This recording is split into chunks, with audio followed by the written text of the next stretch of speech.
No niin, ja sitten siirrytään tähän debug-kokeen pariin ja katsotaan se tehtävä 1 tästä. Eli pitäisi muuttaa ton lapaistaanko paluuarvo trueksi to falsen sijaan. Se tarkoittaa, että nyt laittaa tuonne breakpointti, jotta pystytään se paikallisesti muuttua ja lapaistaanko arvoa muuttaa ja valitaan, että me siirrytään tänne debuggausvaiheeseen.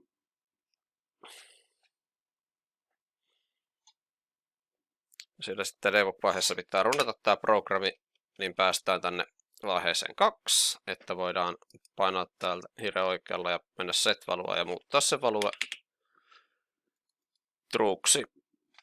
Otetaan enteriä vielä, niin se huomaa, että se on nyt muutettu sitten. Lapaistaanko on true. No, sitten pitää siirtää tänne tehtävään 2. Ja sinne laitetaan sitten uusi breakpointti tästä tuonne ja laitetaan tältä resume program, niin sitten huomataan, että päästään sinne eteenpäin sitten. Konsolissa huomataan, että tehtävä 1 on mennyt läpi ja tehtävä 2 on mennyt on vielä kesken. No, täällä tehtävä 2 sitten ne pitäisi etsiä näitä. Aloitetaan nyt silleen, että pitää etsiä, mikä on se meidän luku tuohon 999, mitä siellä on monta kappaletta samoja, ja se vaan tehdään niin, että tästä step over-komentoa toistetaan muutaman kerran, ja huomataan, että näyttäisi olevan 36 se meidän luku. No, luku 36, niin laitetaan sinne ehdollinen breakpointti sitten, että kun luku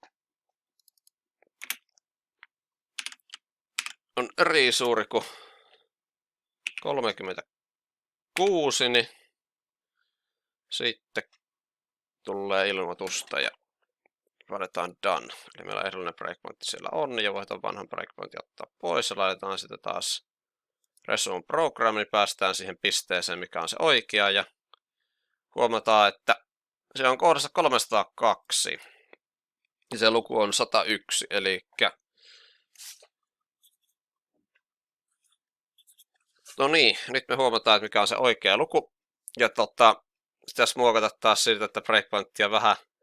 Eli otetaan tuota breakpointti pois, siirrytään tänne retunlaaseen paikalle ja pystytään muokkaamaan tämä luvun paikkavalue täältä sitten. Että huomataan, että se paikka, mikä halutaan, niin se on 302 miinus 1 sijaan. Ja otetaan tuossa enterin, niin se hyväksyy sen sieltä. Ja sitten otetaan resume program. Käydään konsolista katsoa, mitä siellä sanotaan. Luvun paikka näyttäisi olevan oikea 302.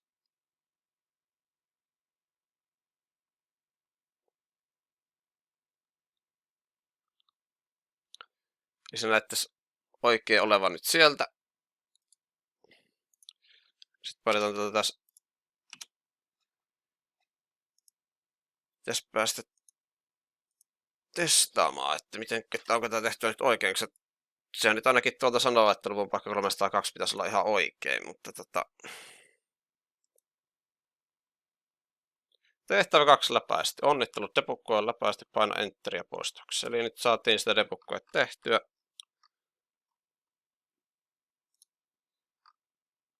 Paina enteriä poistoksi. Painetaan enteriä sitten.